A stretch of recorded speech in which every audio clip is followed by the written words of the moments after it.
Grizzlies fans know it's the team that gives you the edge. Big River Steel does too. And much like the Grizzlies have recruited legendary talent, we want you to be part of our team. Are you ready to be part of something legendary? Then visit www.bigriversteel.com. That's www.bigriversteel.com.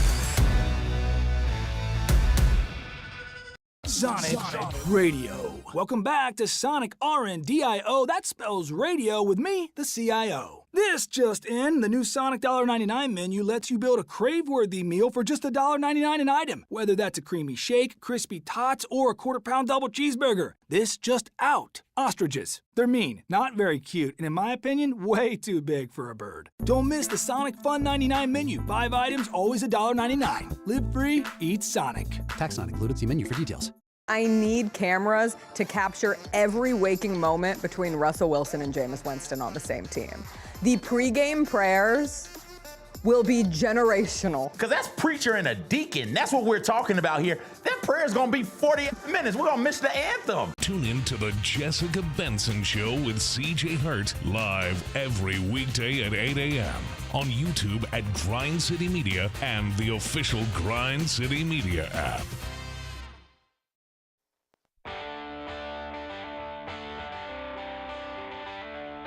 Live from the Built Ford Tough studio at FedEx Forum, it's the Gary Parrish Show, presented by Ortho South, on YouTube at Grind City Media and the official Grind City Media app. Now, here's your host, Gary Parrish.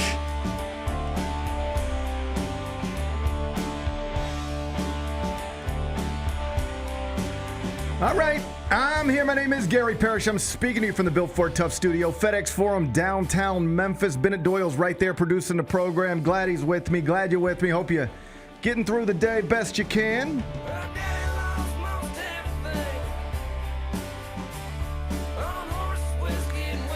And if you are a fan of an NBA franchise that happens to have ping pong balls in play tonight, I wish you luck. It's a big night in the NBA, and not just because we've got multiple playoff games.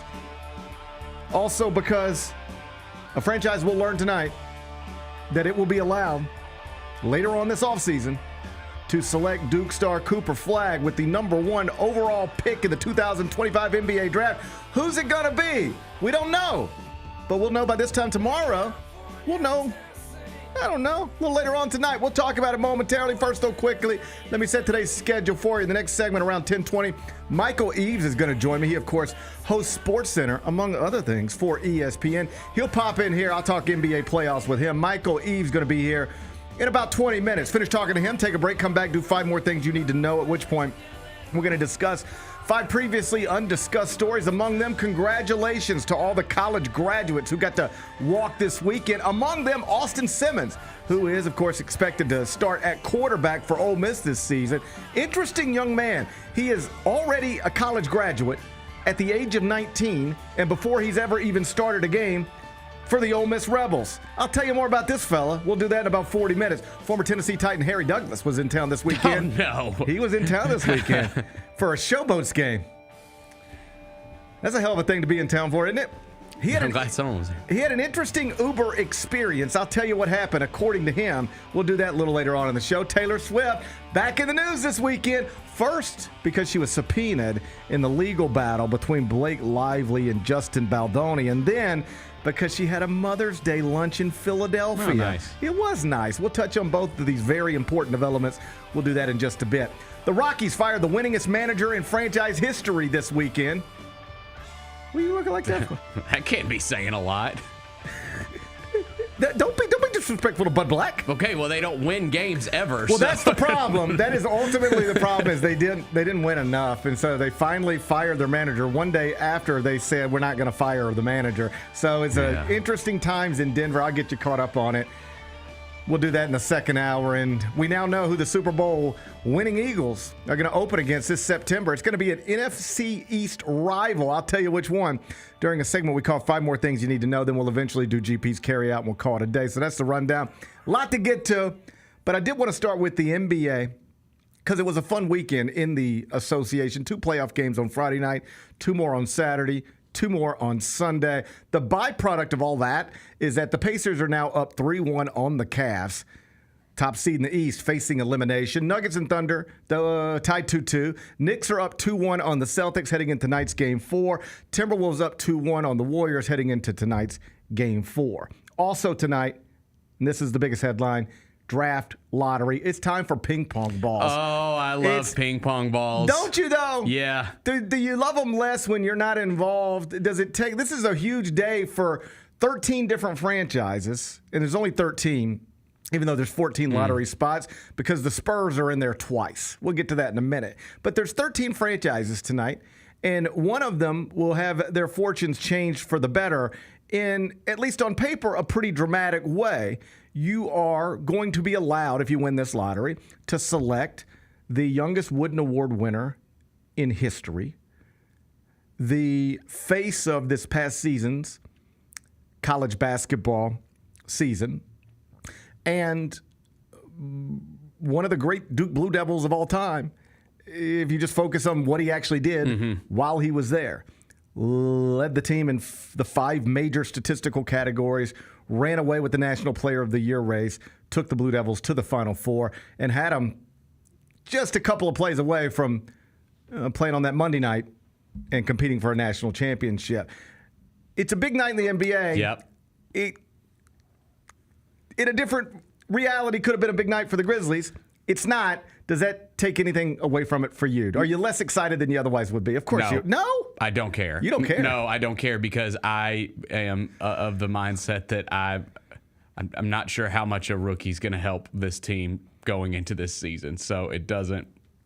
In this specific year, it doesn't bother me. I'm not that worried about it. But if you even had like a 1% chance of landing Cooper Flagg tonight, we would spend 18 minutes talking about, wouldn't that be amazing? Yeah. And then tomorrow we'd be like, well, it didn't happen, but we'd at least spend 18 minutes talking about it and getting excited. But it's just like holding an actual lottery ticket. You're probably not going to cash it. Yeah. But when you're holding it and Mega Millions is $275 million, just for a second you start to think about, man, what if this really did happen? No, it's true. Wouldn't that be crazy? And then it doesn't happen. And then you just throw your ticket away and you realize you just, thrown cash into the garbage like millions of other Americans. But whatever. For a moment, you let your imagination take you to places and you have fun with it. And that's what we would be doing today if the Grizzlies had some ping pong balls in the ping pong ball generator. But they don't. So we don't get to daydream about possibly getting Cooper Flagg. But 13 other franchises do.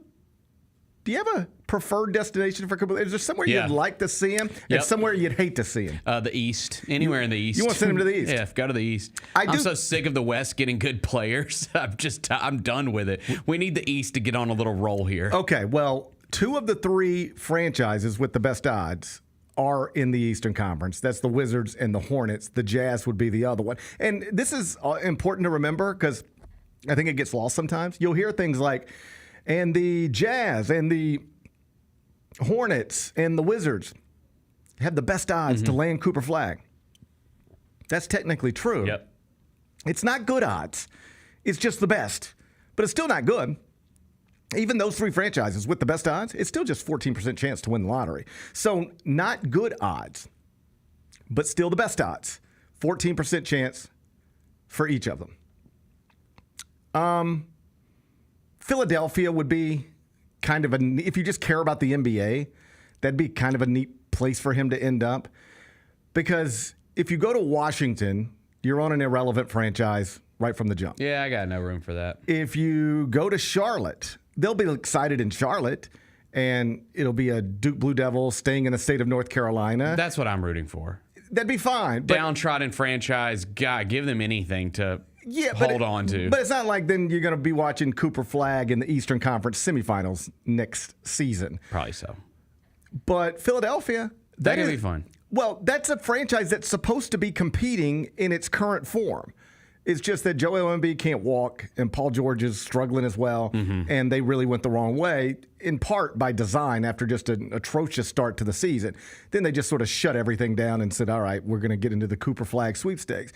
But if I tell you that roster is healthy, even without Cooper Flagg, you think that it can compete in the East up there with Boston and Cleveland and the Pacers and any other franchises competing there. You add Cooper Flagg to it. I guess what I'm saying is it's not crazy to me that a year from today, if the Sixers were to win the lottery, we could be talking about the Eastern Conference semifinals, Sixers and Celtics. And Cooper Flagg is a starting forward for that Philadelphia team that won 55 games and is now 2 wins away from the Eastern Conference Finals. If you want to have him on a relevant Eastern Conference team, you're probably rooting for Philadelphia tonight to win that lottery. Cool with me. More than that, I think what you're rooting against if you're a Grizzlies fan is like, you don't want San Antonio winning this, do you? No, absolutely not. That would be really brutal. I mean, if San Antonio were to win this, they would draft Cooper Flagg. He would be the favorite to be Rookie of the Year, which means they would be the favorite to have 3 straight Rookies of the Year. Yeah. Or, I mean, I think they would just draft Cooper Flagg, but, they could go out and get somebody. I mean, maybe they use that pick and go. Maybe they want Giannis, Well, that's the other thing. Yeah. And we'll get to that big development in a minute. But, yeah, you could. I mean, this is what the Cavs did once upon a time.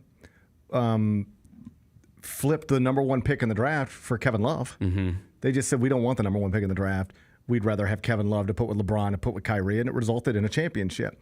Now, I don't know that you would give away the rights to Cooper Flagg for a Kevin Love-like player in the year 2025. That was such a special set of circumstances in Cleveland in that moment. You had LeBron coming back. You already had Kyrie in the franchise. It was like, let's go for it right now. And they went for it, and it worked. They won a championship. Mm-hmm. I don't know that you would make that kind of deal now, but when you win a lottery, you suddenly have an asset that is super duper valuable, particularly when somebody like Cooper Flagg is available. So I'll let the Spurs seem like they know how to run a franchise. I think they're pretty good at it. I'll let them figure that out. But I don't know that you put Cooper Flagg up for auction, even in a Giannis thing, particularly if you aren't convinced that Giannis adding to your roster right now makes you a contender immediately. But maybe so. Either way, these are the types of things you can start to think about. Another Western Conference franchise that has at least some lottery odds, like they're in the game, Houston. You wouldn't want to see him go to Houston, would you? No. I mean, the Rockets are already ahead of us in the pecking order of everything. You wouldn't want to see him go to Houston. And then Dallas is in there, but they don't deserve him. I don't believe it. I don't believe in karma, and I don't believe in much more than coincidences. The main thing I believe in this world is coincidences. Yeah. That just, sometimes things happen and there's not a whole lot of rhyme or reason to it. But once you give away Luka Doncic, I don't think you deserve to get a Cooper Flagg. I don't think you do either. Now, you've got to pay a price for that. You're the franchise that stupidly wanted to give away a Luka Doncic. We do not trust you to have a Cooper Flagg. You don't know how to handle stars. Right. We don't trust you anymore. You don't get to have a Cooper Flagg. I think that should be a rule. Yeah. If you give away a Luka Doncic, you don't get to have a Cooper Flagg. Yeah. When there's this, by the way, you would agree that he is like a generational player. I don't know that I agree with that. You don't agree with necessarily? Here's what I believe about Cooper Flagg. Is he a sure thing? Was Zion a sure thing? I thought he was. Was Greg Oden? He looked like he was going to be. Yeah. So, you always got to remember, here's what I believe about Cooper Flagg. There is nobody else who should be picked number 1 in this draft. Mm-hmm. He should be the number 1 pick. I don't care who gets the pick. He should be the first pick. Am I convinced he'll be the best player from this draft? No. I mean, I know where he should be picked. Number 1. But then, careers are going to unfold. Mm-hmm. And it could come down to the franchise that selects him, the coach that's in charge of developing him, the people he's surrounded by, injury stuff, lifestyle stuff. I have no reason to think that Cooper Flagg will be anything other than a really good, possibly great NBA player. No reason. But there weren't a lot of reasons to think Greg Oden wouldn't be awesome, you know, or like lots of people who get picked high in drafts. And we're all very sure about these people up until they put on uniforms. And then you can look silly pretty quickly. So do I believe he's got an opportunity to be great? Yeah. Yeah. Do I think he can be? Sure. Am I certain of it? I don't know. Yeah.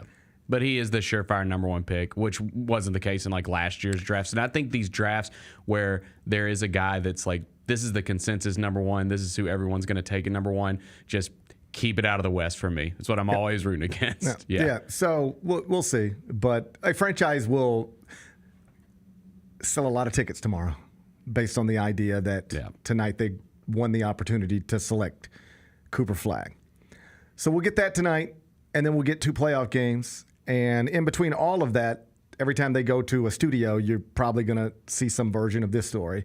And that is Shams Charania is reporting this morning for ESPN.com that Giannis Antetokounmpo is, for the first time, quote, open to the possibility of leaving Milwaukee.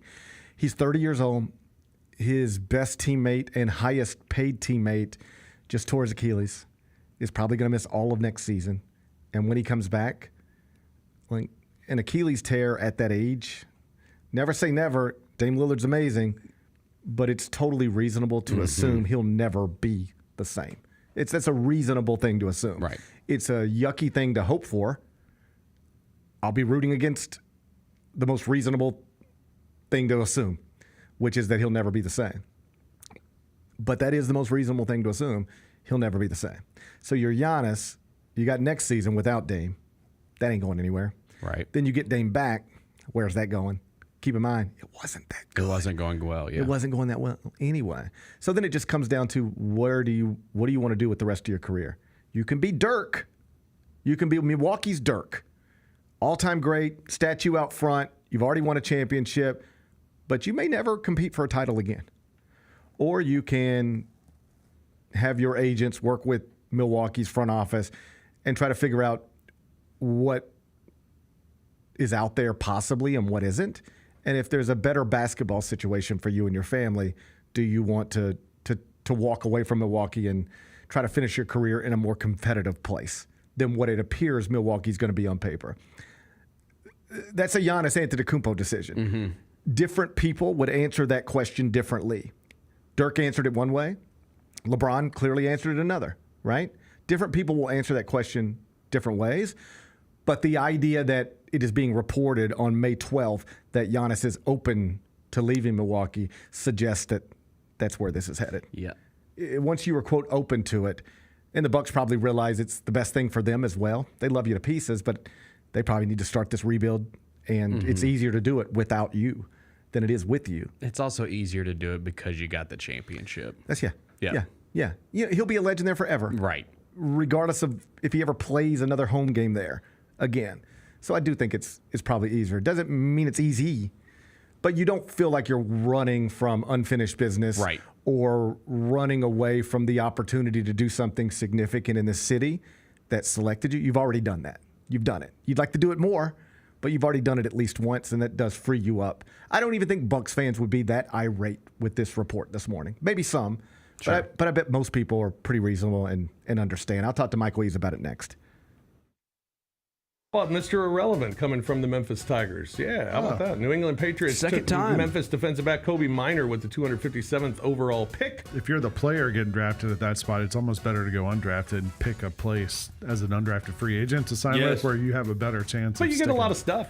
You get a parade. I think you do? go to Disneyland, I believe. Mr. Irrelevant goes to Disney? I think so. The Odds Couple, live at 2 p.m. on YouTube at Grind City Media and the official Grind City Media app. Let's face it, there's a lot of trash talk in basketball, but the great teams let their performance do the talking.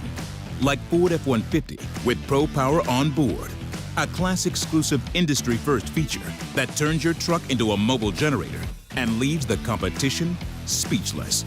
Ford F-150, official truck of the Grizzlies. Greatness starts here at your Mid-South Ford dealer. Class is full-size pickups under 8,500 pounds, GVWR. Kroger shoppers and Grizz fans, one exclusive last-minute discounted ticket deals texted straight to you during the Grizzlies 2024-2025 season. Sign up with the new Kroger Buzzer Beater deal. Fans can sign up by texting Grizz to 636-479 or visit your local Kroger store in the Delta Division and scan the QR code. By signing up, you agree to receive recurring automated promotional and personalized marketing text messages from the Memphis Grizzlies. Consent is not a condition of any purchase. Message frequency varies. Message and data rates may apply. The other thing that came out this week that we were talking about innovation and Nike and all that, they dropped these $900 hyper boots that 900. I mean, they're a recovery shoe apparently that you wear after sports, whatever. Who's buying it? Because all the athletes that we see, they're going to get seated this. So who's going to actually pay $900 for this? The Sneak Fest Show, live Tuesdays at 2 p.m. on Grind City Media on X, YouTube, and the official Grind City Media mobile app. Grizz Nation gets set for tip-off 1 hour before every Grizzlies home game with the warm-up show. Get the latest news, notes, and analysis live from courtside at FedEx Forum. Who's going to be the tougher team that rebounds and prevents second-chance opportunities? Join me, Lang Whitaker, along with Michael Wallace, Jessica Benson, and other personalities from Grind City Media, Memphis, and around the NBA. 1 hour before every home game, live at Grind City Media on X, YouTube, and the official Grind City Media mobile app.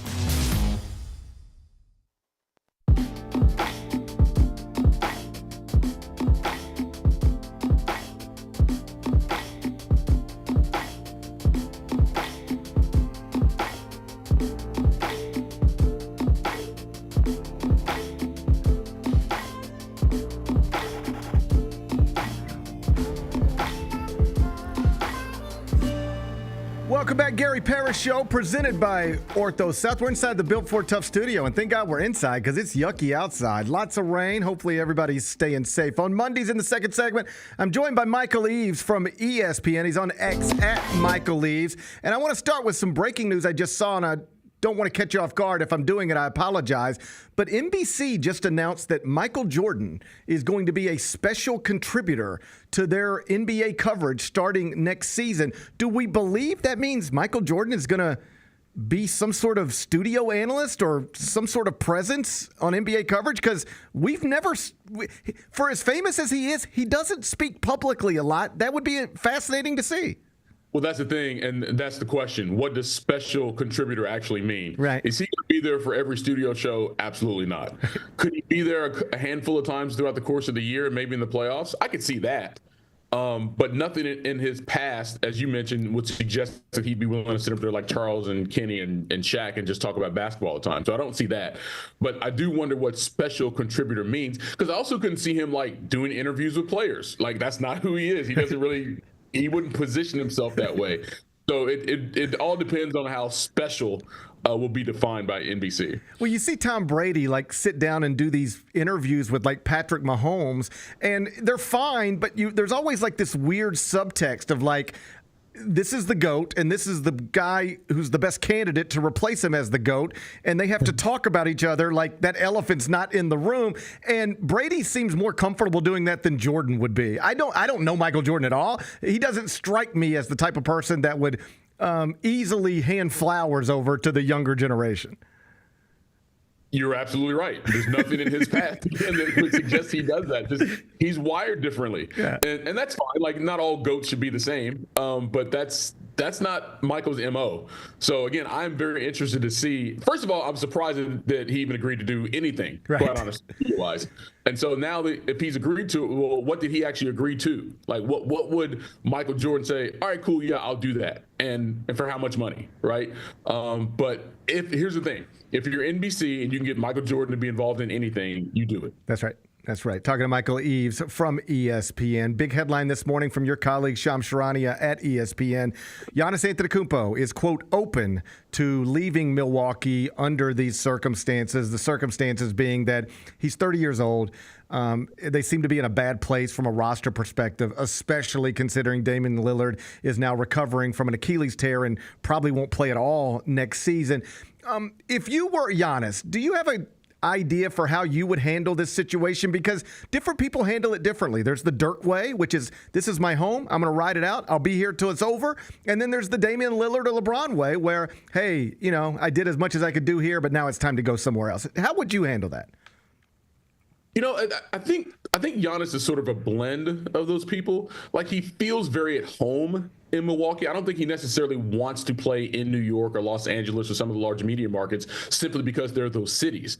But I do know that he wants to compete for championships each and every year. He wants to be the best basketball player he could be. And if you're trying to be that, then you also have aspirations to win as many championships as possible, right? So if those two things are tugging at you, then you're going to lean towards trying to compete for championships more than where you are, right? And so if he feels as if Milwaukee's not that place long term anymore, he's more than willing to go. But he's not leaving Milwaukee. He would be leaving the Bucks. And there's a difference there, right? It's about him trying to maximize his career as an NBA player, maybe make the Basketball Hall of Fame, and he feels like he may need to win more championships and compete for more championships to do that. Then, especially at this age of his life and stage of his career, then yeah, it would make sense to be open to going somewhere else. Now, something else, if you're going to do the Jimmy Butler route and force your way out of Milwaukee, he's not that guy. But if he sees the situation long-term in with the Bucks not being in a situation where you could compete for multiple championships over the next 5 to 7 years, then I could see him wanting to go somewhere else where he could have that same opportunity. On to the playoffs. Last night, I settled in like millions of other Americans, expecting to watch a compelling basketball game. And instead, I got Pacers 129, Cavs 109. And that doesn't even tell the story. It was a 41-point game at halftime. As I tweeted, being up 41 points after 24 minutes of basketball, you take Rick Pitino, John Calipari's best Kentucky team, put them in a November bye game against a team ranked 343rd in the country, and they're probably not up 41 after 24. What did you make of what we saw last night in Indianapolis? Look, I don't know, man. These NBA playoffs have been awesome and trash all at the same time. We've had tremendous outcomes, and we've had the ugliest, most befuddling games we've ever seen. Don't forget, there was a team that was up 50 in a game earlier this year in the playoffs. I remember. So I don't know how you explain it, Gary, quite honestly. I mean, look, basketball is iffy, man, especially the way the game is played now when it depends so much on making just jump shots, whether they're open jump shots or contested jump shots. You're taking a lot of shots from distance, and if you're not making them, the other team's getting run outs. Oftentimes they're getting easy, fast break points off of it, and that's how runs develop. But once you get to this level of the season where you have fewer and fewer teams, the team's supposed to be better and better, so you shouldn't have these discrepancies. But math just kind of works that way sometimes, man. And basketball, as we've seen so far in these playoffs, can be victim to them as well. It's terrible to watch, that's for sure. I mean, I stopped watching it. I was like, I'm done with this. But I hope the next game can be compelling, and we'll forget about this last game. Well, the math has been most interesting probably in the Celtics-Knicks series because Boston shot 25 of 100 in the first two games of the series to go down 0-2, 25 of 100 from three to go down 0-2 in that series. I respect that whether it was Joe Mazzulla, Jason Tatum, Jaylen Brown, or anybody on the roster, even while going down 0-2, they said, this is who we are. We're getting good shots. It is total outlier stuff that we're not making these, and we're going to trust that everything will balance out. And then they come out Saturday at the Garden and shoot lights out to make that series 2-1 instead of 3-0, which would have been devastating. And now I turned on your network this morning, and I see people mentioning that the Knicks look tired and that the series could be, quote, done. Is that an overreaction to just what we saw on Saturday afternoon, or is there some truth to that? It's always an overreaction. It's funny. We forget that playoff series are 7 games, yes. Right? And we will have one outcome determine the rest of the series, yes. Right? And when history tells us that, it's insane to do that because we've seen too many instances where that's just not the case. And to your point, I guess you do give credit to Joe Mazzulla and the Celtics for staying true to their identity. That's who we are. That's what we do. We just weren't making shots in this game. That's not going to last for 7 games. We're going to win this series. Okay, you believe that. My only issue with them, and this is probably where I'm showing my age, is especially in game 2, right? Where they had that stretch where they missed 13 straight shots. Okay, there have been other teams that have missed 13 straight shots. It's not that. But of those 13 shots, only 4 of them came with 15 feet or closer to the basket. Only 4. And during that stretch, which when the Knicks came back and won that game in Boston, They only got to the free throw line twice when they shot 4 free throws. Any other era of basketball and any other great players who were going through that stretch, whether it's Jordan or Kobe or Charles Barkley or Larry Bird or anybody else, they were like, all right, we're not making shots. Let's go get a foul and make some free throws to stop the run, but also get you into a better rhythm of seeing the ball go through the basket, and then maybe I can make a 15 or 20 footer, right? That is like basic basketball IQ, and they never did that during that run. And that's why I was like, what are you really doing here? Even if you're not making shots, you have to recognize Jason Tatum, Jaylen Brown. There's other ways to score, right? And they just weren't doing that. Now, granted, once you get to game 3 and you start making outside jumpers at your normal rate, then that run that I was talking about no longer matters. But again, that's a reminder of how the game is different now. And the stars just don't look at the same way that the other ones did. To your point, though, the series is far from over for either side, quite honestly. If Boston wins the next 3 games, no one would be surprised. They swept the Knicks in the regular season 4-0. They've been the better team the entire series. They're the first team, I think, to have 3 straight 20-point margins in a playoff series, right? They are the better team. They just didn't play well and they didn't coach well in the first 2 games. But again, either team can win the series. If New York wins tonight, then the Knicks have to just win one of the next 3 games, right? So anything is up in the air, and that is the beauty of the playoffs, but Boston is clearly the better team, even if they don't win the series. So we get Celtics-Knicks tonight from the Garden, 6:30. That's on ESPN. After that's over, we'll move it out to San Francisco, Game 4, Timberwolves-Warriors. Steph Curry out again. He did push himself pretty intensely in a workout before Game 3, but not to where he's close to playing. Right. The best case seems to be he could be back for Game 5, but even that's up in the air.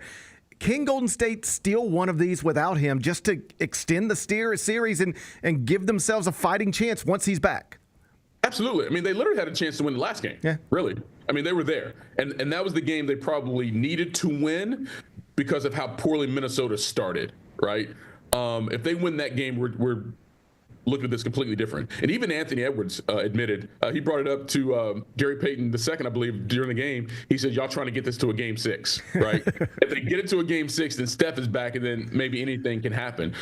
So, yes, and they had this game in a situation where they probably felt like they should have won Game 3, so they give you a certain amount of confidence going into Game 4. And I think Jimmy and Draymond have enough to get one win out of this just to get it to a Game 6. Game 5, I think, is iffy for Steph, quite honestly. But if you get it to a Game 6, then all you need is 2, and he's the best player or the best shooter of all time. And in the playoffs, he's been one of the greatest players of all time. So if you can get it to that, then you have a chance, but you got to get it to 6, I think. Wrapping up here with Michael Eaves. Last thing before I let you go. Tonight is also the NBA Draft Lottery. Is there any argument, regardless of which franchise wins this thing, that the number 1 pick should be somebody other than Cooper Flagg? Or is it a no-brainer? No. It's got to be him. Yeah. No. Yeah. He's the best player. Yeah. It's not even a question. He's the best player. He was the best player in this draft when he came out of high school. Yeah. You know what I mean?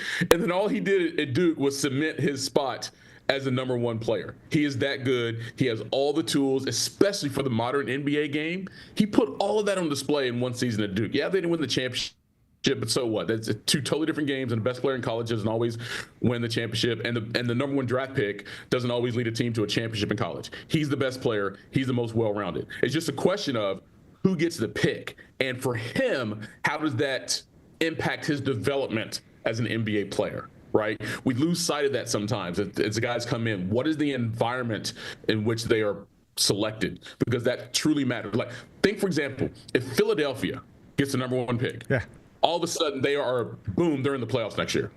They're in the playoffs next year with Tyrese Maxey and Cooper Flagg, and whatever happens with Joel Embiid, that team would be a playoff team next year, in my opinion. So that it matters where you go, right? It mattered where Tim Duncan went. It mattered where a lot of guys end up going. And I think for Cooper Flagg, it's going to matter as well. That is Michael Eaves. You can watch him on SportsCenter. Make sure you're following him on X. That's at Michael Eaves, at Michael Eaves. You're the best, buddy. Enjoy your week. I'll talk to you next Monday. All right, man. Bye-bye. Michael Eaves from ESPN. John Hollinger, by the way, at The Athletic, former Grizzlies front office member John Hollinger, posted his prospect tiers over at The Athletic this morning, and tier 1 player. Oh. Typically one like of one. One of one. It's like Cooper Flagg. That's, okay. Every conversation starts after Cooper Flagg. but tier 1 is Cooper Flagg. And the point Hollinger makes is they're all smart points. He impacts winning in a pretty unusual way on both ends of the court. Usually when we think about generational talents, phenoms, all that stuff, it's got something to do with scoring and just dominance at typically a very specific thing. Cooper Flagg at Duke will impact the game on the defensive end of the court just as much as he'll impact it on the offensive end of the court. A very normal stat line for him in the NBA is going to just points, rebounds, assists, blocks, steals. Again, he led Duke in all 5 categories.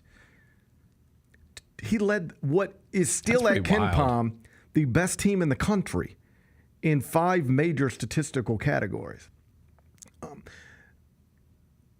The issue with him is ever going to be, and this is a hard question to put to anybody, because how many people actually can you reasonably describe this way? But this is what you'll hear tonight and throughout the draft process. Can he ever be the best player on a championship team? I don't know, but how many people can be the best player on a championship team?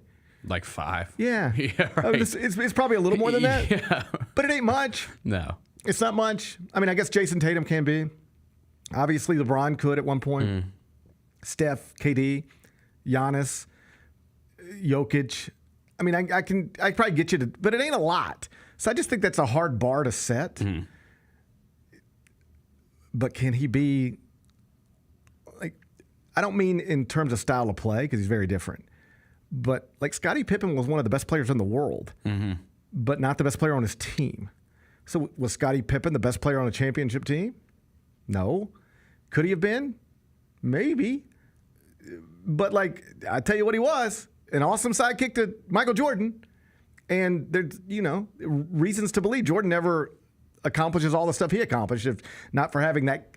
So one of the things you learn about the NBA is you get caught up in these conversations. It's never going to be one guy anyway. Like, whoever wins this championship, it ain't going to just be because of one guy. It just won't be. Like, one guy in this league can't get much done. So will Cooper Flagg ever be the best player on a championship team? I don't know. He could be. But you know what that's going to take? Other great players around him. Maybe somebody a little better. Maybe 2 guys similarly good. Oh, my God. He's going to be a Spur, isn't he? Oh, that'd be something. He's going to be a Spur. Well, I'm preparing myself. Okay, so there's 14 spots in the lottery, but the Spurs occupy 2 of them. And I think when you combine their lottery odds, it goes up to 7.7%, which is like 6th or 7th best odds in the entire lottery. That would be... And I'm preparing myself. Prepare yourself. That'd be tough. Yeah, man. That would be tough. I mean, they're going to be good anyways. But they're going to be good going forward anyways. Yeah. As long as they didn't miss on the coach. Right. Like, we just don't know if they got that right. Yeah. But as long as they didn't miss on the coach, they're going to be good no matter what. And if they are to...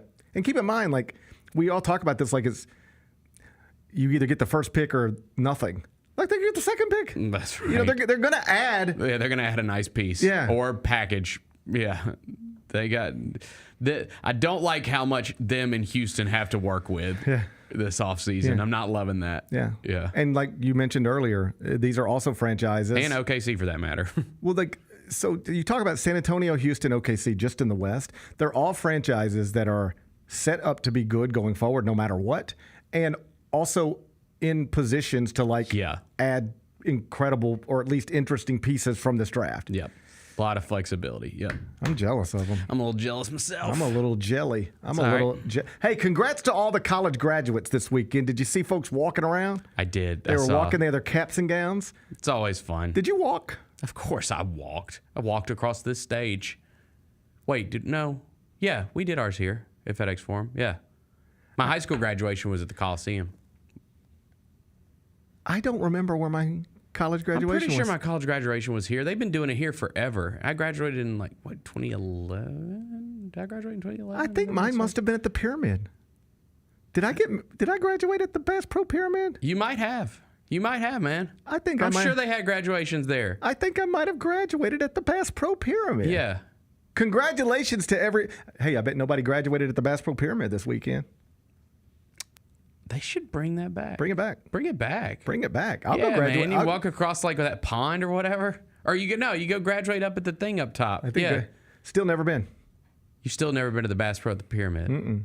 Come on, man. I don't know what to do there. What would I do? Oh, dude, I felt the same way. Well, dude, I could go get lost in that place. It's awesome. I'm telling you. I just never been. Just go walk around. I just never been. I promise you go in there, you'll find something that interests you.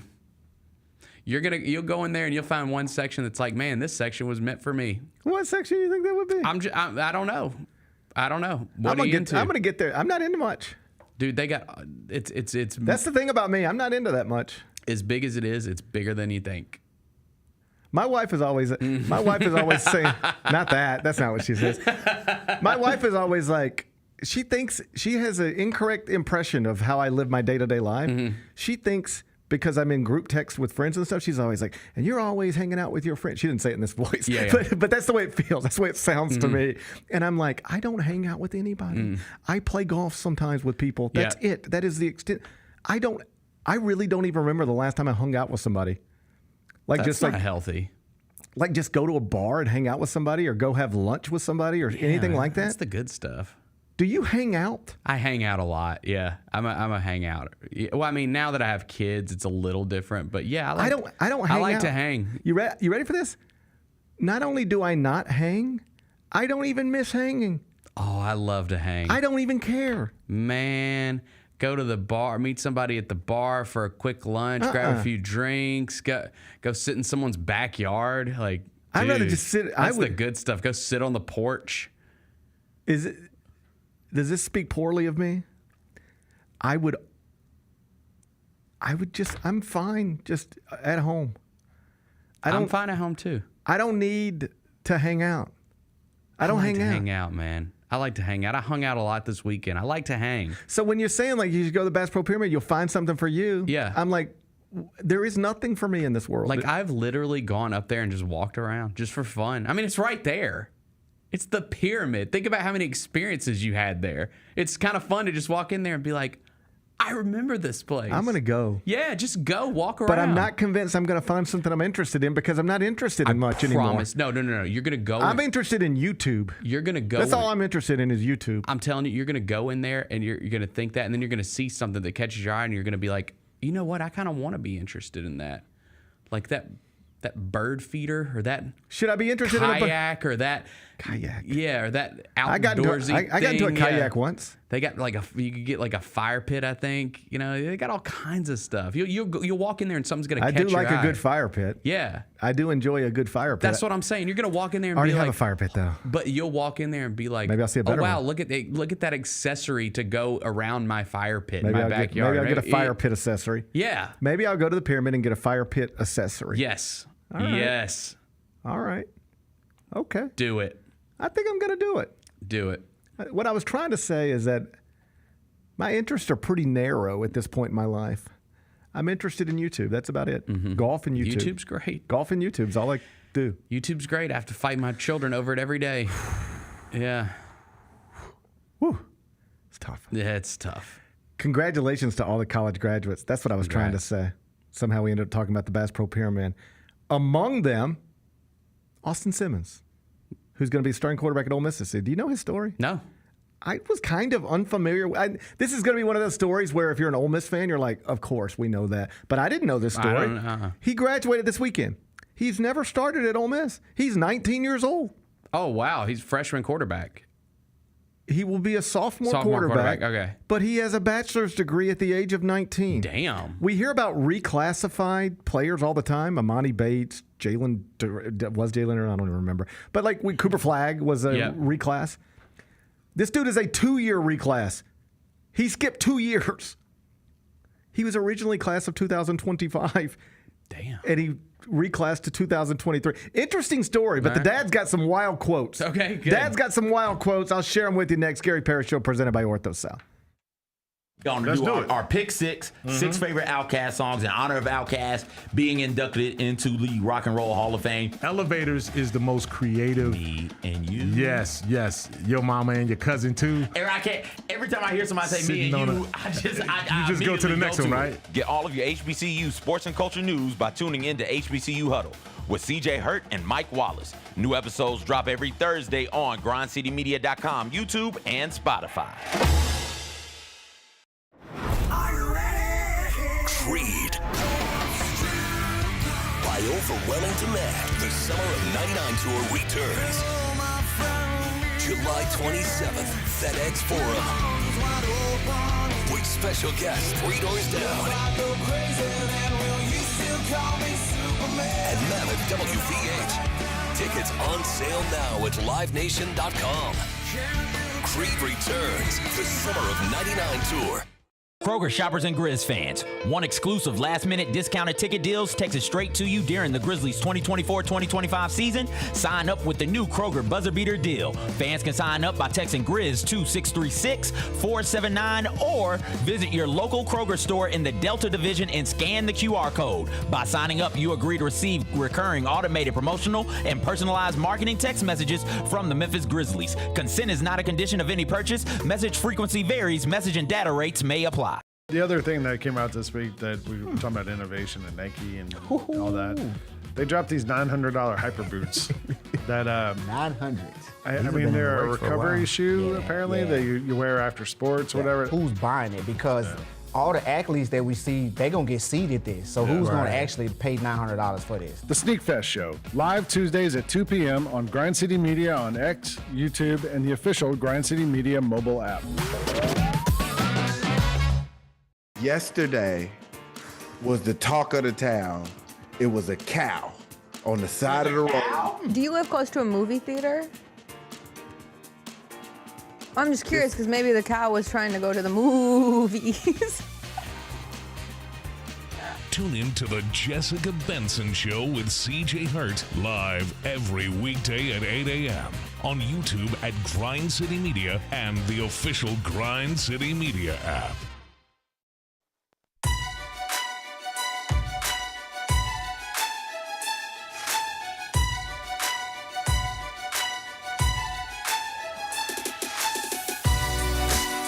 Orthopedic injuries can be unpredictable, unforeseen, and unscheduled, and Ortho South understands this better than anyone. Since your injuries don't make appointments, you don't need to either, and that's because Ortho South welcomes walk-ins during the weekdays, in the evenings, and even on Saturdays. So next time an unforeseen injury makes an unscheduled appearance in your life, visit orthosouth.org to find your nearest urgent care location. Just walk in, and Ortho South will take care of everything, especially you. Learn more at orthosouth.org. That's orthosouth at orthosouth.org. Now I got 5 more things you need to know. Number 1. Interesting story this weekend from Brandon Marcello, who we used to have on the show all the time. I remember Brandon Marcello. Yeah, he's now covers college football, 24/7 Sports, CBSSports.com, and had a really nice story on Austin Simmons, who is going to replace Jackson Dart as the quarterback down in Oxford this upcoming season. Now, if you're an Ole Miss fan, you probably know all of this stuff. But I was unfamiliar with this story. Me too. I don't know. Young man's named Austin Simmons. Okay. He's 19 years old.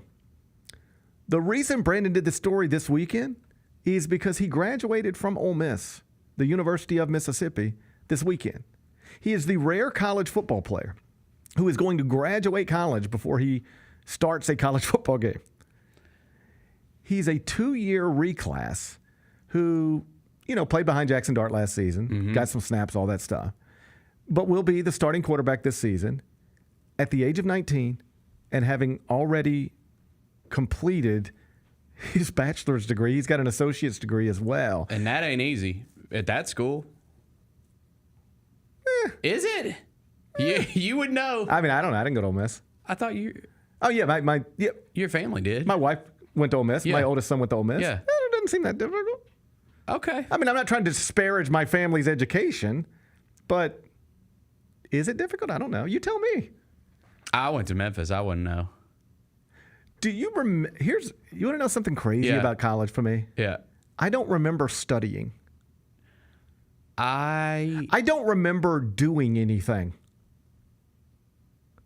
I mean, I just looked up one day and I was like, I guess I'm graduated now. But I remember working at the Daily Helmsman, working intensely at the Daily Helmsman and in journalism.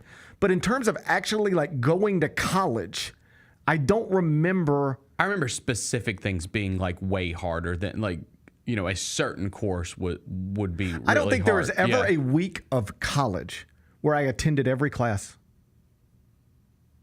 1 week. I don't think there was ever a week where I didn't miss at least one class. See, I had because I like worked during the days too, so I like took night classes and things. So I did a lot of those where you only go once a week for like 8 hours. Yeah, they didn't. Did you ever do one of those? I don't think they had that when I was around. Yeah, dude, those were tough. We actually had to go to class on like Monday and Wednesday and Friday. I did some of those courses where you had to go for. I think it would be like it would be maybe once a week for like 5 hours or once like every. I remember one that was like once every couple weeks.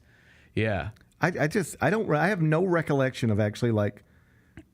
I just remember. I took some online stuff too. I remember talking to Jeff Calkins about this, and he was like, you know, and then he was at Harvard, so it was like different. But he was like, there's not really. Like the idea that you would get out of class on Tuesday and go to the bar, that's just not something people do.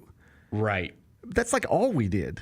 Like I really don't remember working or studying or being a good student. God, I just remember getting done with college. Now that you mention it, I'm trying to remember myself. Yeah. Like these big projects that you hear about people doing. Yeah. Like I don't remember. I don't remember anything about. I don't remember working hard through college or studying. Damn. Or delete this. Yeah, I just don't listen to him, kids. So maybe I just think every college is that way, even though I know every college is not that way. But I don't remember. I got out of college without having to work very hard in terms of my curriculum. Like all the books you're supposed to read in college, I went back and read them like in my mid-20s. Like, you know, I was like, oh yeah, I wish I'd have read this when I needed to. Yeah. I don't know. Anyway, this young man's different than me. Yeah, he's built different than us, clearly. He's clearly built different. So his father ripped him out of traditional school, like after his sophomore year of high school. He did not even play football in high school past his sophomore year. And the quote from his dad was like, they reached a point where the dad said, all I care about is getting my son prepared to be first a college quarterback and then an NFL quarterback. And anything that doesn't move us down that path is unnecessary stuff. And so he deemed that traditional high school is unnecessary. He deemed that days off are unnecessary. So listen to some of these quotes. Okay. I don't give him time off. I don't give him any exits. We go to school on Christmas. I don't care about Christmas. I don't care about Easter. I don't care about none of that. We don't miss any days. Easter, Christmas, July 4th, no different than September 4th. We have schoolwork to do. We have football to do. We are focused on the task at hand. There are no days off. We are working on Christmas. We are working on Easter. We are working 7 days a week. We are always either doing schoolwork that applies to college credits or we are working on football stuff.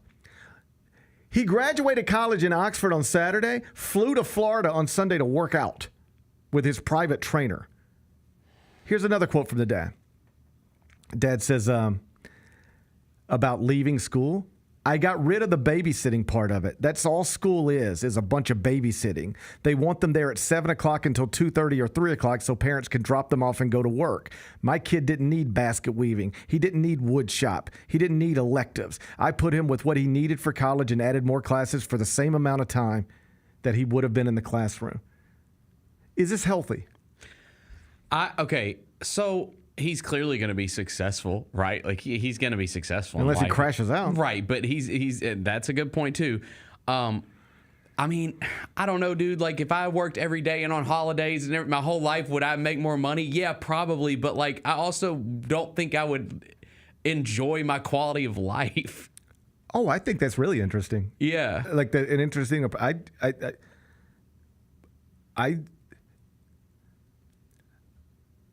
That's what Woj decided to. He didn't like his. He worked every day. Yeah, he worked every day. Yep. He said, "I don't like this." He's never off because he's constantly getting hit up by every teams. Day. Yeah, he worked every day. He had to. Yeah, he had to be connected to your phone. He would take showers with his phone in there. I can remember. You know, I'd be texting with him and I'd be like, "So what's going on tomorrow?" He's like, "I gotta." He would always fly earliest flight in the morning or latest flight at night, because those were the times where he was least likely to get caught in a situation where he didn't have Wi-Fi access.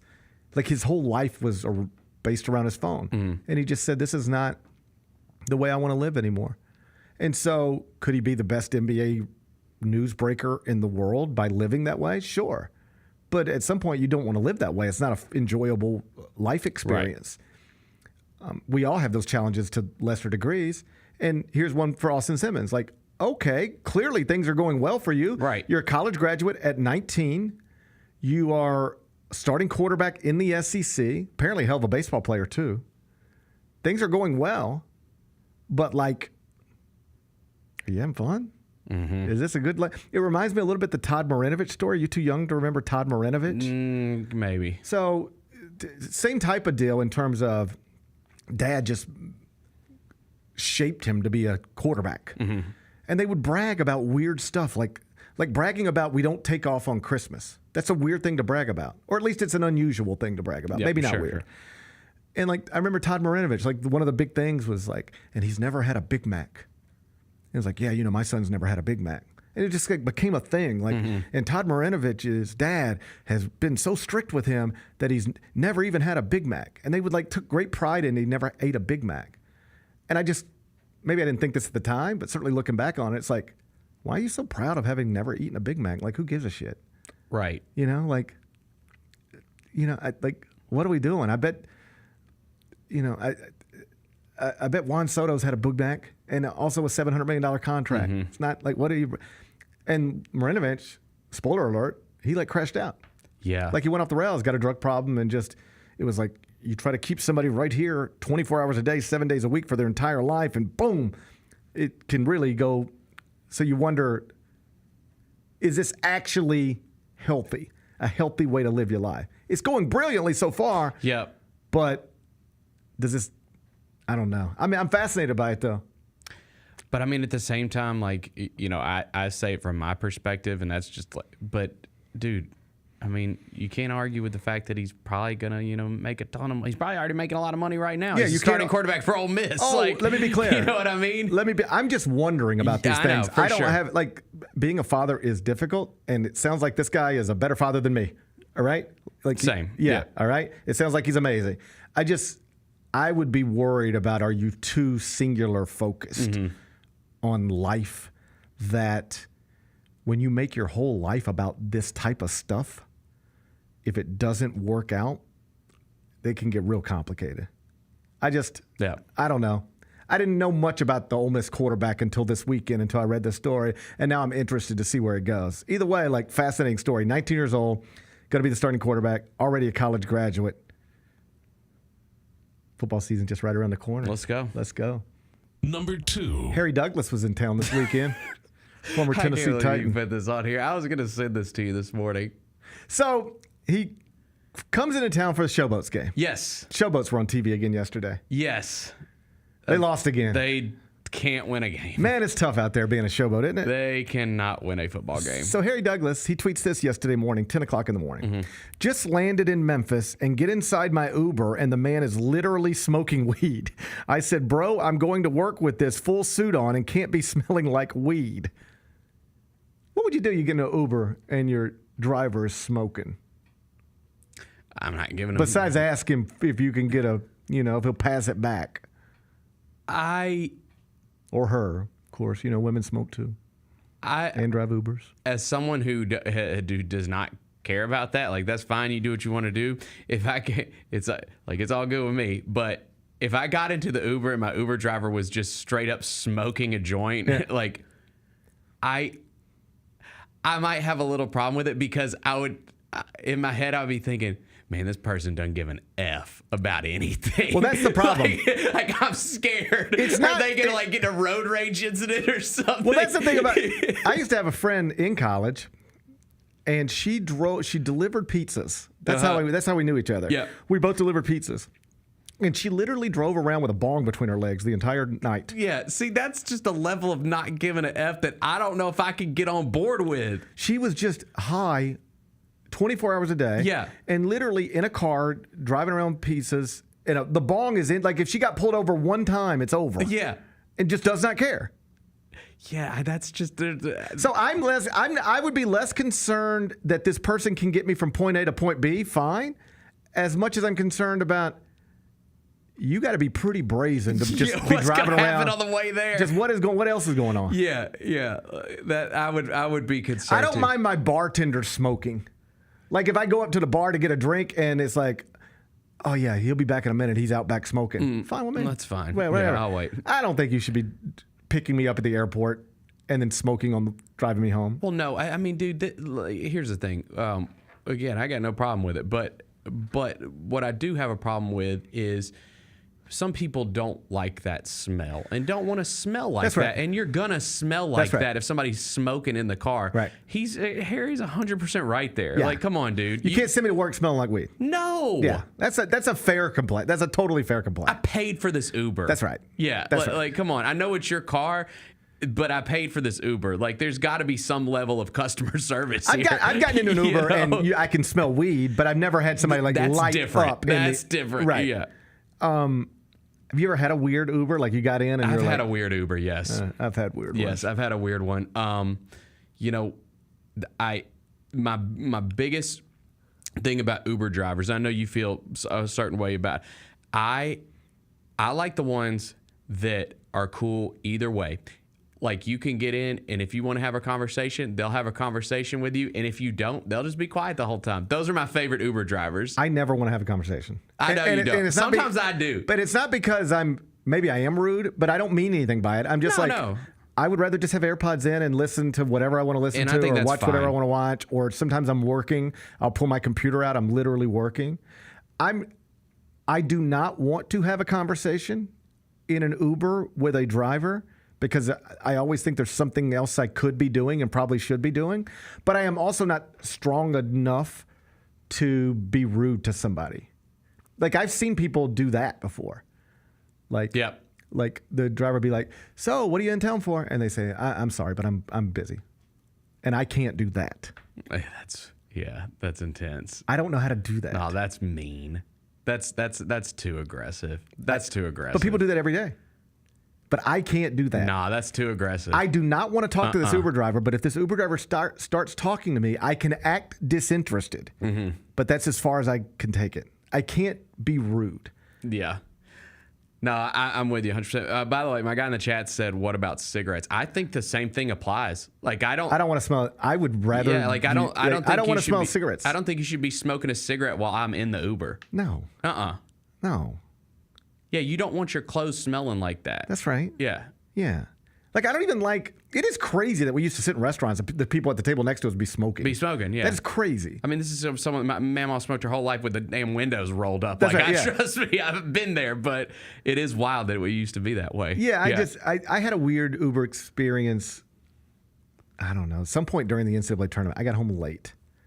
Tell me what you would have done. Okay. I just wrote it out. I love these. I was just like, I guess this is just going. I guess this could go anywhere right now. So flight got delayed. I got in after. I feel like it was after midnight. It was late. I get an Uber at the Memphis International. Mm-hmm. It's a woman driver picking me up in whatever car. Okay, all fine. Car pulls up. I do always check the license plate just because they tell you to. So I'd walk around, look at the license plate, and it's like adds up. It's the same license plate it's supposed to be. God, good idea. Yeah, you don't do that? No, I've never thought of that. Oh, they'll murder you. I'm glad I haven't gotten kidnapped before. I mean, you're lucky you're still alive. I'm not even paying attention half the time. You're lucky you're still alive. Yeah. People do get in the wrong cars. I've gotten into the wrong car before. That was just going somewhere else. It was like 2 Garys. Yeah. And so I could see that. Yeah. I opened the door and I was like, they were like, "Gary?" I was like, "Yeah, I'm Gary." And then I got in. They were like, I mean, we started. There was 2 Garys trying to get Ubers at similar spots, and we got in each other's Ubers, and like we were both going to the wrong spot. Makes sense. Yeah. So what? So I check the license plate because I'm not trying to get kidnapped and murdered and stuff. Although, wouldn't that be funny if somebody kidnapped me? Yeah, actually, yeah. What if you heard I got kidnapped? Wouldn't that be hilarious? I got kidnapped on the way home from Memphis International. If you survived, it'd make for a good 5 more things. Make for a good 5 more things. Just imagine Monday. kidnapping somebody like me. Right. And they like lock me in a closet. Like, what if I was kidnapped? Think about all the kidnapping stories you hear about. I know. And what if it was me? Like, chained to somebody's garage? As much as we talk about it, I think you probably know what to do in that situation. I don't know. As long as I had my phone, I think I'd be all right. Yep. I think I'd be. So I check the license plate. I get in. I notice some meat. I get in, open the door, and I'm like, I'm Gary. I always announce myself too. I say, I'm Gary. Well, that's what they like you to do. Do they? Well, they're going to ask you if you're Gary, so I beat them to the punch. I open the door and I announce myself. Hey, I say, everyone. I'm Gary. Hey, I'm Gary. And they go, making sure you ain't smoking weed in here. Okay. So I notice pretty quickly there's 2 people in the Uber. It's one of those shared rides? No, I ain't trying to share. Are you crazy? Oh, no. Okay. I'll pay triple before I share a ride with somebody. So it's the driver and then the passenger. That's right. And then you're in the back. That's right. Okay. Woman who's supposed to be the driver is in the passenger seat. Okay. She says, this is my boyfriend. He's driving for me tonight. Okay. That's literally what I said. Mm-hmm. Okay. But then I'm like, well, why? Why is he driving for you tonight? I actually don't think that's as uncommon as you think. For instance, I did DoorDash forever. I still do sometimes. And a lot of those people will ride with other people, and even it'll have to be someone else driving, and that person will be in the passenger seat just getting out and doing the food. Okay, maybe that's what this was. No, I think it's a thing. Okay, so then I'm like, okay, I don't even blink. Oh, it got weird. Then we start driving toward my home, but not really the way I would go. It's not necessarily the wrong way, but it is not the way I would go. It is not the way I'm watching the GPS. It is not the way the GPS is telling this driver to go. He's taking his own path to my house. Okay. All right. So now I'm like, all right, what's going on here? Then, keep in mind, he never speaks. But then she once again says, we need to stop and get gas. Do you mind if we stop and get gas? Yeah. And I'm like, oh shit, here we go. Yeah. I think I mind. I didn't know what to do. What are you going to say? No, let me out now. No, okay, it's no, let me out now, or no, let's run out of gas. What are my realistic options at this point? I don't love that. So the car is going in a direction that it's the opposite, not opposite, but it's not following the GPS to my house. My antennas would be up. My antennas were up. Yep. And the woman was like, do you mind if we stop and get gas? And I said, no, that's fine. I didn't know what else to say.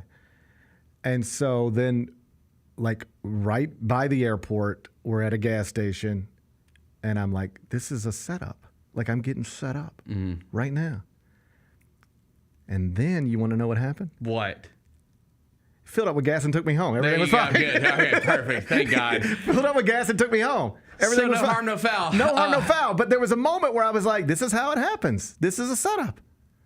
Yeah, that would make me feel weird a little bit. I don't just to making a pit stop somewhere anywhere, and I know it's gas. You're driving a car. That would still make me like, because my things were like, look, bro, you knew you were picking me up. You knew you were gonna run out of gas. Why didn't you already have gas before you came and got me? Yeah, because it's not. I mean, even if you accept the ride, if you stop and get gas, whatever, you'll either just wait a little bit longer, or another car will come get you. I thought I was gonna get kidnapped. I thought that was it for me. I thought I was kidnapped. Yeah, But I survived. Yeah. And the main reason I survived is because it was nothing. There was no problem. But my antennas were up. I want to be clear. I've never done Uber, but I have been a dasher, like I said. But still dash on occasion. Okay. So I stand with all of the drivers. All right. I ran deliveries my entire college years. I stand with the drivers. All right. I got to draw my line at the smoking weed in the vehicle while we're Yeah. I don't mind. Now, if you ask me if I want to join, beforehand, whatever, we'll talk. But come sit on my back porch and smoke weed. Yeah, but let's not. I don't want to open the door and the deed be going down. Yeah, I don't need to be in. Yeah, I just don't need. Not to mention they you can't be so high that you will hit a tree. Yeah. I mean, you can be a real amateur, but yeah, fair enough. You can get high enough to where you'll. That's true. You can get high enough to where you'll hit a tree. All right. I'm with Harry Douglas on this. This is what I'm trying to say. I'm with Harry Douglas, too. I'm a fan. Like Harry. A little risky traveling to Memphis on the morning of the game. Oh, that's right. The game just landed in Memphis. Oh, yeah, that is kind of. Game was yesterday afternoon. Risque. A little risky. A little risky. That's how they ran. Someone said they ran out of hot dogs. They're doing the $2 hot dogs, though. What do you expect? How did they run out of hot dogs? There's like 4 people there. I mean, geez, I probably had enough hot dogs in my. They should have just called me. I could have brought them a couple packs of hot dogs. Oh man. I feel like I could feed the entire Showboats crowd with hot dogs from my fridge right now. It ain't just them. Attendance around the league is not doing too great. Yeah. Best I can tell. Shocking. Yeah. Shocking. Yeah. Anyway, good luck to Harry Douglas. I hope his next Uber ride goes a little more smoothly. I do too. Me too. Number 3. Taylor Swift back in the headlines this weekend. Thank God. I've been missing her. I miss Taylor She's too. been laying low a little bit. Well, I saw her and Trav were out and about, yeah. Mother's Day lunch in Philadelphia. Imagine you're just in Philadelphia and then Taylor Swift walks in. Like, it's probably like you don't expect to see Taylor Swift in Philadelphia. No, because except she is from the area. She's from Pennsylvania. And yeah. then the Jason and Kylie Kelsey, they live in the Philly area. Okay, so we got a big family connection. If you're going to get together all the Kelseys and the Swifts, Philadelphia's a reasonable place to do it. But imagine like you sit in a restaurant and table next to you, it's like now suddenly it's Travis Kelce and Taylor Swift. There they are. You don't expect that.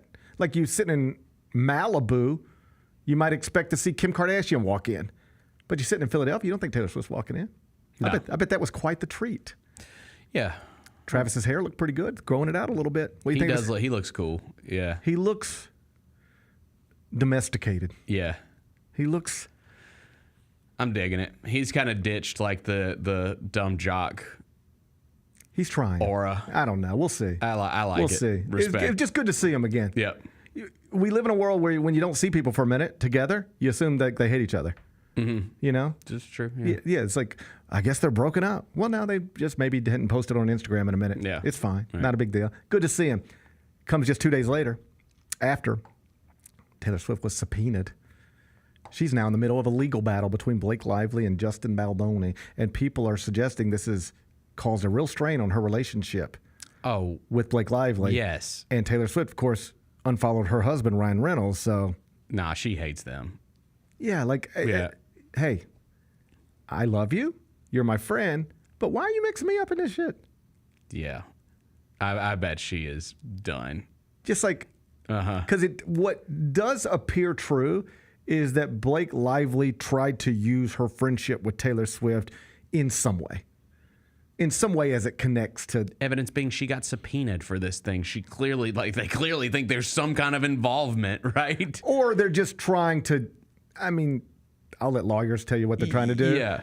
But, like, make it as uncomfortable for the other side as you can, and bringing Taylor Swift into it. Like, if you know Taylor Swift doesn't want to be involved in this type of stuff, and you know then Blake Lively will be upset if you bring Taylor Swift into this stuff because it'll strain her relationship with Taylor Swift, well, then let's do it. Let's try to get her in here. Yep. Yeah, let's do it. So that could be the motivation. But, yeah, if you Taylor Swift, like, I love you. You were my best friend for a while. But Why are you getting me involved in this? But in these text messages, you were talking about me in a weird way. And now I've got to get subpoenaed. Like, I might have to give a deposition. Yeah. Like, I ain't got time for this shit. Yeah. I think Blake Lively might have messed up. I think she might have overstepped here. She might have overstepped her boundaries. I think she might have overstepped here a little bit. Yeah, we'll see where it goes from here. Okay, good luck. But Taylor and Travis going strong. That's the news out of Philadelphia this weekend. Number 4. Not going strong, Bud Black. He's fired. He's out as the Rockies manager. And you said he's the winningest manager.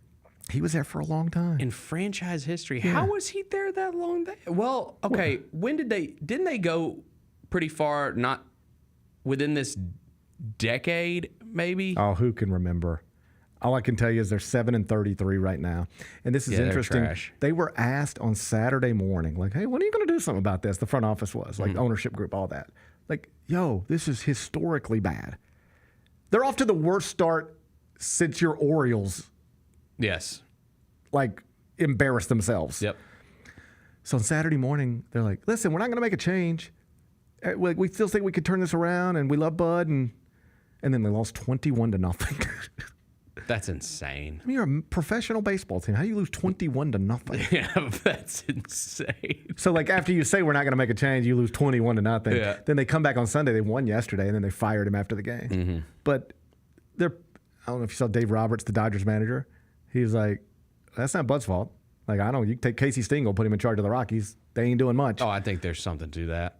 Yeah, their payroll's 21st in Major League Baseball. It's like we talked about with the Pirates. Yeah, and like it's still $125 million, but when other franchises are outspending you by hundreds of millions of dollars, it just becomes difficult.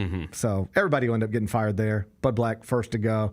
Winningest manager in franchise history, out the door because you can't start 7-33 and keep your job. That's what we learned this weekend. Number 5. NFL headline this morning. Your Super Bowl winning Eagles will open the regular season Thursday Night Football, NBC, against the Dallas Cowboys, America's team. It's about as good as it gets. It is about as good as it gets. That's a pretty damn good opener. You get the Super Bowl champs against arguably the biggest franchise in the NFL. At least the franchise that everybody wants to talk about. People love to talk about. Yeah, man. People love to talk about. Like they are top of mind always. And division rivals. Yes. So this checks a bunch of boxes. Yeah, it's going to be good. That's a good opener for them. This checks a bunch of boxes. I also saw that there's going to be a game in Spain this year. They announced that too. How you They're feel really trying to lean into this international thing. Yeah. Because they did Germany last year for the first time. I don't know. Well, they all do this. Major League Baseball goes out of the country now. The NBA goes out of the country. WWE just went on a European tour. Like all these big American brands. Like the next, I don't know who will get there first, but like you're going to have NFL franchises in Europe. I wonder. Okay, so there's going to be an NFL franchise in Europe in your lifetime. Who's going to be the first? Well, I know the NBA has Toronto, but like outside of that, like which league is going to be the first to have an international team? Is it going to be the NBA or the NFL? NFL. You think NFL? I don't know. I'm speaking from a place of ignorance on this, but like they seem really dedicated to it. I mean, there was like the when. And I don't know if they are. I don't think we know yet this year. But like when Jacksonville was playing multiple games in London every single year for the past however many years, it was like, are they going to move to London eventually? There'll be a team in London or Berlin or something like that eventually in your lifetime. I'm predicting European NFL franchise in your lifetime, Bennett. Okay. But for now, we're going to keep it stateside.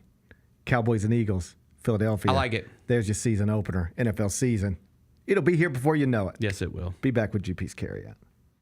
We talked a little bit about Jalen Wells. Jalen Wells, man, he finished third in the balloting for NBA Rookie of the Year. He's going to be back. He's going to play in Summer League, and maybe he'll shoot some left-handed jumpers out there. Hey, Grizzlies fans, be sure to tune in to Grizbeat, where the panel and I break down all things Grizzlies and take a look at the rest of the NBA as well. The show is live every Wednesday, 2 p.m. on YouTube at Grind City Media and the official Grind City Media app.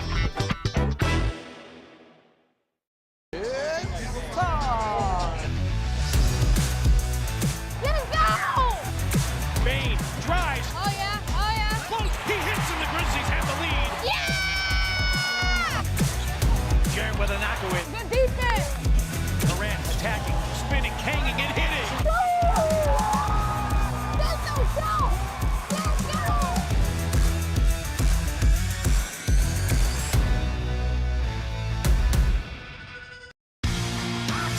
Shinedown. Dance Kid Dance Tour. Live in Memphis. FedEx Forum, Saturday, August 30th. With special guests, Bush and Morgan Wade. Get tickets now at livenation.com. Shinedown, live in concert. For more, visit shinedown.com. This week, we're going to run down the hits and the misses from WrestleMania 41. The main event, NXT title on the line, Obafemi versus Trick Williams versus Javon Evans. One of the greatest triple threat matches I've ever seen in my life. I'm shocked. And it made history because it's the first time there's 3 black men highlighting a NXT pay-per-view. Okay. That was dope too. Tune in to Grind City Wrestling weekly on the Grind City Media app and on the Grind City Media YouTube channel. How about Mr. Irrelevant coming from the Memphis Tigers? Yeah, how about that? New England Patriots Second took time. Memphis defensive back Kobe Minor with the 257th overall pick. If you're the player getting drafted at that spot, it's almost better to go undrafted and pick a place as an undrafted free agent to sign with where you have a better chance. But you get a lot of stuff. You get a parade. I think you go to Disneyland, I believe. Mr. Irrelevant goes to Disney? I think so. The Odds Couple, live at 2 p.m. on YouTube at Grind City Media and the official Grind City Media app.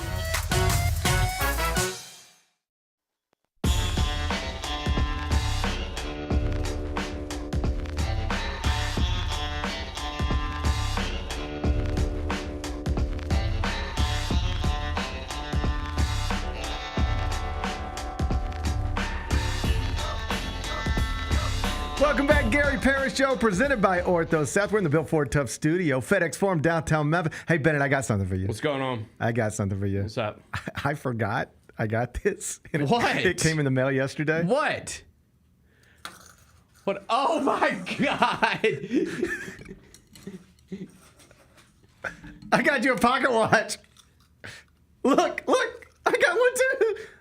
Oh, you got a silver one. Yes. I like the gold one. I know you do. That's why I got you gold. I got silver. It's a little pocket watch. Dude, this is sick. I know it's sick. So this is funny. Yesterday, they come in the mail yesterday. And of course, I don't ever check the mail. And how do I do this? So Kelly comes in there and she goes, "Did you order pocket watches?" Yeah, Kelly, we did order pocket watches. And I said, "Yeah, I ordered a pocket watch." And when she says why, that's a hard question to answer. When she says you don't why. want to know. Because it's like the answer is so stupid. It's because me and Bennett started talking about pocket watches and he said he liked one. He said he always wanted one. And I was like, man. I'm trying to hook it on my belt. Yeah. I said, imagine if you had a friend, a coworker, who said, man, I've always wanted one of these things. And then you realized it would take you $10 to get him one of those things. That looks cool. It does look cool. That looks cool. It looks the coolest. That looks cool. It looks super cool. Yeah. So I felt like I could make one of your dreams come true. Man, thank you. And so I got you a pocket watch. I really appreciate So this. then at this point, Lou walks in. He wants one too. Well, he sees the pocket watches. Yeah, dude. And he says, whoa, what is that? He said, Dad, did you get Mom a pocket watch for Mother's Day? Not a bad idea, Lou. And that sounds like a cool Mother's Day gift. I said, no, I got that for Bennett. And he said, you got Bennett a pocket watch for Mother's Day? Yes. I said, yes, I got Bennett a pocket watch for Mother's Day. So then the rest of the day, Lou was walking around with your pocket watch on, and he was going, look at me, I'm Bennett with my pocket watch. He was doing a Bennett impersonation with his pocket watch all day long. These pocket watches created quite the day yesterday over at the Parrish house. Well, I understand why, man. I mean, this is really cool. Have you learned how to open yours yet? Yeah. You just press the little thing right here. Look at mine. Yeah. Mine says it's 11:22 right now. Has yours set? Mine is set perfectly. Yep. Man, we're going to always know what time it is now. I will wear this proudly, daily. I'm going to wear mine too. Yeah, it's never leaving my pocket. What if I just start rocking a pocket watch everywhere I go? No, well, that's what we're doing. That's what we're going to do. Yeah, that's what we're doing. What are you talking about? This ain't no joke. This is no joke. This is not the time to be joking around. No, this is real. All right. Heck yeah, man. I'm stoked about this. Yeah, I'm going to rock a pocket watch the rest of the day. Cool. All right. Cool. All right. All right. Let's do GP's Carryout. I got to go. I ain't got all day. Thank you, man. It's you're time welcome. for GP's Carryout. One final segment filled with stuff to take with you. It's not everything you need to know, but it's most of it. What did we learn today? A whole bunch of stuff. But can I give you some more news? I did a little research. I wasn't just over here playing around with pocket watches during a commercial break. What's going on? So I Googled, when are we going to have European expansion in the NFL? Yep. No definitive answer, but some analysts have predicted 2028 or 2029. And what did they say? I bet that the I'm gonna say Berlin, Mexico City, London are our three candidates. London, Berlin, Madrid, Dublin are the four most likely European destinations. I say London. Yeah, it'll be London. London will be the first European NFL franchise, and it'll be before the end of the decade. That's my official prediction. Okay, I like that. Let me check my pocket watch real quick. We're good. Just see what time. I just want to see what time it is. That's silver sharp. I mean, I'm not gonna lie, that's silver sharp, but I like the gold, man. I just think it's classic. I don't know. There's something about a gold pocket watch, a gold chain. I do want a gold chain too. Now I just want to walk around and ask people like, "Hey, do you need to know what time it is?" And they'll be like, "What?" And I'll say, "Well, hold on a second. Is there a good way to whip it out? And is there like a cool way to do it?" No. I mean, I think you just choose your own adventure kind of thing. Yeah. All right. Yeah, it's 11:25. I think that looks good. I mean, you kind of want to like cup it like You don't want to. I think you're doing it right. Yeah. We're going to have fun with these. Just work on it. We're going to have fun with these. Yes, we are. All right. I think we're done with that. Hit your button. What's today's biggest game? We're going to NBA playoffs tonight. I'm taking you back to Madison Square Garden. Okay. This is going like I thought that it might have a chance to go. Do you trust the Celtics shooting to come through again? Do the Knicks look too tired? How are you going to act? It's Celtics-Knicks. Boston -6.5 on the road. Totals 208.5. It's why after game 2, I was like, I would not be surprised if the Celtics get back in this series just because, again, they were up 20 in both games and choked those games away. And then they blast the Knicks in game 3. I thought that was a letdown spot just because desperation for Boston, and you got a little bit of pressure, I think, in front of that home crowd if you're the Knicks, just because it was like the most hyped MSG game in forever, right? Will you look at this text message I just got? What? I don't mean to change subjects. What's going on? I just got this text message. What? Hold on, let me put my pocket watch over here. What? It says Oliver just got stuck in his seatbelt. What is going on right here? Can you see this? Oh my God. Is my son dying? What is going on? How do you even get stuck in a seatbelt? You see why I need this? That's okay. What? Well, wait. What are you gonna? Is he out? What are you gonna do? I don't know. Good luck, man. You see why I need this? I got kids stuck in seatbelts right now. You see why I need a pocket watch? You're going to have to buy a new seatbelt next. Get a pair of scissors. Just cut that thing off. I mean, it is always something. Why is my kid stuck in a seatbelt? Trust me, on a Monday after. Like, what are we doing? Okay, my brain says Celtics. My heart says Knicks. I'm going with my heart. Timothy Chalamet expected to be courtside again That's what tonight. I'm saying. See, I'm not betting against that. Are you kidding me? I'm not betting against Timothy Chalamet. No, I bet Timothy Chalamet rocks a pocket watch. I bet he has. He seems like the type. He definitely seems like the type. Like he's got a cool pocket watch outfit. outfit. Like if I were at the Garden tonight and I was like, "Hey, Timothy Chalamet, you see my new pocket watch?" He might go, "What? Have you seen mine? Yeah. Have you seen mine?" He might pull his own pocket watch out. Yes. We're rolling with our hearts. We're going Knicks. We're rolling with our hearts, and our hearts say Knicks plus the 6.5 inside the Garden. Yes. All right. What are we watching on TV? Bennett, did you watch Backlash? I did. Did you care? Did anything make you care? I did not think it was great. Just like whatever. It was pretty whatever. I am losing my passion. Yeah, I need something. I'm gonna need a really strong build up to SummerSlam. I need something. Yeah. They're testing me. Yeah. They're testing me. Yeah. I didn't love it. We do have Raw after Backlash tonight. Okay. John Cena. Yeah, because we're done with this Randy Orton thing. I think we're done with Randy Orton. That was a filler. And it's obviously given some love to Randy because those are two guys that were massive in their era at the same time. Right. But how would you feel if you were Randy Orton? So just kind of added, it wasn't like he was building towards some big title shot or something. He just Randy Orton. Mm-hmm. All right. And they come to you and they say, "Hey, Backlash in your hometown of St. Louis. Mm-hmm. You can main event it, title shot, but you're not going to win." You're not going to win. Do you even want to do that? I think so. Because it's Cena. So like you get like the main event and you get the match against the legend. I think that's it was a nice gesture for them to give that to him, I think. So Cena wins. Yep. And then looked conflicted. Yes, he's having second thoughts. He's having second thoughts. So I mean, dude, he's been the face his entire career. He wanted to win a record number of championships, but not this way. Not this way, dude. He doesn't like what he sees when he looks in the mirror. Of course not. Why would you, man? I can't, like, when he comes out and doesn't do the celebration, it hurts. I want to see the towel celebration. I want to see you high-fiving the kids. There's a lesson in there. Yeah. You get what you think you want, but are you fulfilled? Do you like what you had to do to get it? Okay, congrats. You got what you wanted. But do you like what you had to do to get it? How do you feel about yourself when you look in the mirror? There's a lesson in there for all of us. I think so. Man, it's going to hit. When Cena, something's going to happen. Something's going to happen, and he's going to turn good again, and it's just going to be a moment. I might shed a tear. He's going to turn good again. He's going to turn good again, and we're all going to cry. He's having second thoughts. Yeah. He doesn't like who he sees when he looks in the mirror. Come back to the light, Cena. He doesn't like what he sees when he looks in the mirror. He needs to start with the man in the mirror. Yeah. I'm asking him to change his ways. I'm asking him to change his ways, too. Mm-hmm.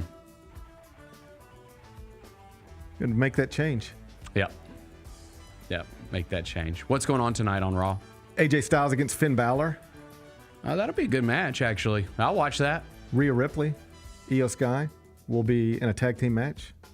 I like both of them. I like both of them. Okay. You've piqued my interest a little bit. You said something to me one time. Yep. When Io Sky became world champion, I think she like, there's Rhea Ripley, big deal. Yeah. Bianca Belair, big deal. Io Sky wins the title, and people were like, why is Io Sky winning the title? Right. Do you know part of the motivating factor of this? Why? It's global domination. Oh, yeah. That's a good point. I mean, she's a great wrestler. Yes. But where she's from has something to do with the push that she's getting. That makes sense. Good for her. I like her. I'm a big fan. Good for her. Yep. Gunther will be there after